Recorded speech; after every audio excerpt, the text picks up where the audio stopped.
দেখো এটা দেখে কি মনে হচ্ছে, এটা কি চপ নাকি বড়া নাকি পকোড়া? হ্যাঁ, চপের মতনও দেখতে হতে পারে, আবার বড়াও হতে পারে। ঠিক আছে, এটা কি দেখাই যাক ভিডিওটা।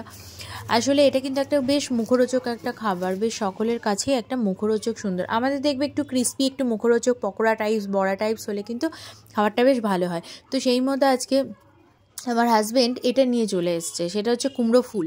তো কুমড়ো ফুলটা এনে, যেটা মেন কথা যে কুমড়ো ফুলের বড়া অ্যাকচুয়ালি কিন্তু সবারই খুব ভালো লাগে।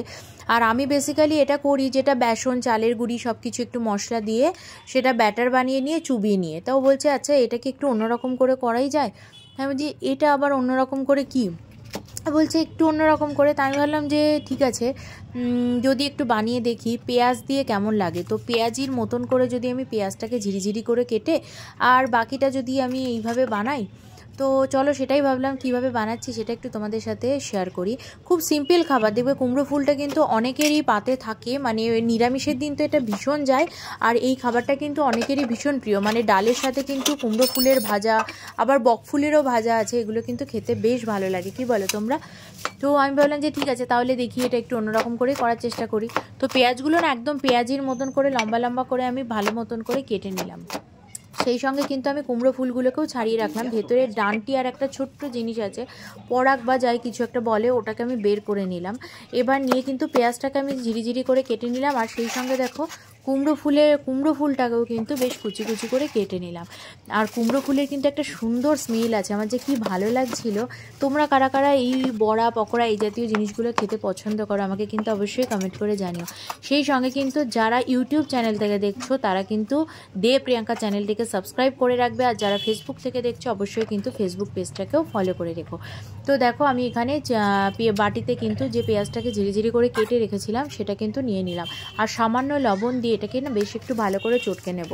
আর পুরো রান্নাটার মধ্যে কিন্তু দেখতেই পাবে আমি কিন্তু একটুও জল ইউজ করিনি, কারণ পেঁয়াজটাকে যখন আমি হালকা করে এটাকে আমি মিশিয়ে নেব না লবণটা দিয়ে, তখন কিন্তু অলরেডি এটা থেকে জলটা বেরোয়, এর জন্য আমি এক্সট্রা করে এটা জল লাগেনি। আর সেই মতো কিন্তু আমি এখানে বেসন আর চালের গুঁড়ো দিয়ে দিলাম, সেই সঙ্গে কিছুটা হলুদ গুঁড়ো দিয়ে দিয়েছি। আর যেটার সাথে আমি মশলা অ্যাড করেছি সেটা হচ্ছে ধনের গুঁড়ো, জিরের গুঁড়ো আর কিছুটা লাল লঙ্কার গুঁড়ো অ্যাড করেছি। তোমরা তোমাদের স্বাদ অনুযায়ী ইউজ করবে। আর সেই সঙ্গে কিন্তু এখানে আমি লবণ চিনিটাও কিন্তু দিয়ে দিয়েছি। অবশ্য চিনিটা অ্যাভয়েড করতে পারো, কিন্তু কুমড়ো ফুলের বড়ার মধ্যে কিন্তু একটু চিনিটা গেলে ভালোই যায়। আর একটু কিন্তু লঙ্কা কুচি দিয়ে দিয়েছি। ব্যাস, এবার এটাকে কিন্তু ভালো করে আমি মেখে নিচ্ছি। তবে কুমড়ো ফুলটা কিন্তু এখনই দিয়ে আমি মাখছি না, কারণ এটা পেঁয়াজির মতন যেহেতু বললাম পেঁয়াজটা অ্যাড করেছি। আর কুমড়ো ফুলটা ভীষণ সেন্সিটিভ, মানে খুব সফট একটা জিনিস। তো আমি যদি এটা আগের থেকে দিই তাহলে পরে কিন্তু এটা একদম মিশে যাবে। তো সেই মতো কিন্তু আমি কুমড়ো ফুলটা দেখো আগে ভালো করে পেঁয়াজির মতন করে ওটা মেখে নিয়ে পরে কুমড়ো ফুল যেটা কুচি এটা আমি দিলাম। আর দিয়ে দেখতেই পাচ্ছ এটা কিন্তু একদম আমি হালকা হাতে মাখছি না, এটাকে আমি ভীষণ ভালো রকম মানে চটকে চটকে যে ব্যাপারটা সেটা কিন্তু করিনি, জাস্ট হালকা হাতে আমি এটাকে মেখে নিলাম। মানে ফুলগুলোও যাতে কুচি হয়ে গেছে কিন্তু ফুলগুলো যাতে একটু গোটা গোটা থাকে, মানে ভাজার পরে যাতে মুখে ওটা পড়ে। তো এবার দেখো আমি কড়াইতে তেল দিয়ে দিলাম, যেটা জেনারেলি হয় তেলটা গরম হয়ে গেলে পরে আমি ব্যাস এটা দিয়ে দিচ্ছি তেলের মধ্যে। একটু বড় বড় করে দিয়েছি, যেটা তোমার একটু দেখতে কিন্তু চপের আকার মতনই দেখতে লাগবে। ছোট ছোট করেও এটা দেওয়া যায়, বাট আমি একটু পেঁয়াজি টাইপ চপ যেটা বললাম যে কুমড়ো ফুলের বড়াটাকে একটু অন্যরকম করার ট্রাই করলাম, এইটুকুই। খুব সিম্পল খাবার, এই খাবারটা সবারই খুব চেনা খুব জানা একটা খাবার, তবু আমি আমার মতন করে যেটা ট্রাই করলাম সেটাই আমি তোমাদের সাথে একটু শেয়ার করলাম। আর দেখে কিন্তু বলো এই বড়াটা কিন্তু খেতে দুর্দান্ত হয়েছিল, মানে যেরকম ক্রিস্পি হয়েছিল আর চালের গুঁড়িটা দেওয়ার জন্য কিন্তু ক্রিস্পিটা বেশ ভালো হয়েছিল।